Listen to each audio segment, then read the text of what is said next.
Bharat UAE మధ్య 5 రంగాల్లో కీలక ఒప్పందాలు.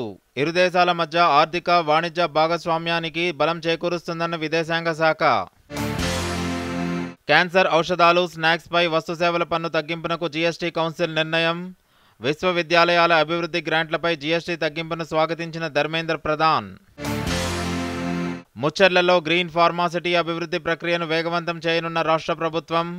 మౌలిక సదుపాయాల కల్పనకు త్వరితగతిన చర్యలు తీసుకోవాలని ముఖ్యమంత్రి ఆదేశం.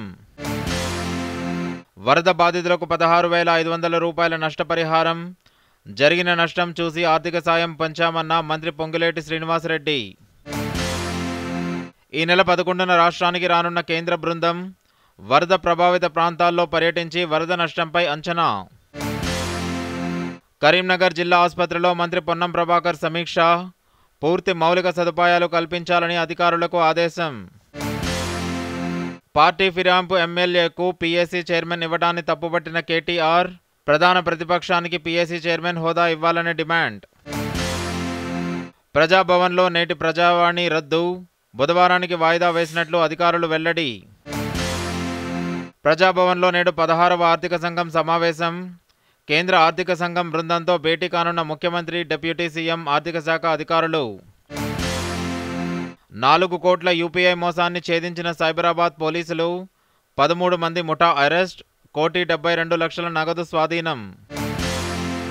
హుసేన్ సాగర్లో వినాయక విగ్రహ నిమజ్జనంపై నేడు హైకోర్టులో విచారణ. వాదనలు విననున్న ధర్మాసనం. రాష్ట్ర వ్యాప్తంగా నేడు చాకలి ఐలమ్మ వర్ధంతి. తెలంగాణ తొలి భూపోరాటానికి చాకలి ఐలమ్మ నాంది పలికారని ముఖ్యమంత్రి కితాబు. ఇంటర్ కాంటినెంటల్ ఫుట్బాల్ విజేతగా ఆవిర్భవించిన సిరియా. భారత్పై 3-0 గోల్స్తో విజయం. ట్రోఫీ అందించిన సీఎం రేవంత్ రెడ్డి. హైదరాబాద్ను దేశ క్రీడా రాజధానిగా మార్చాలన్నదే లక్ష్యమన్న సీఎం రేవంత్ రెడ్డి.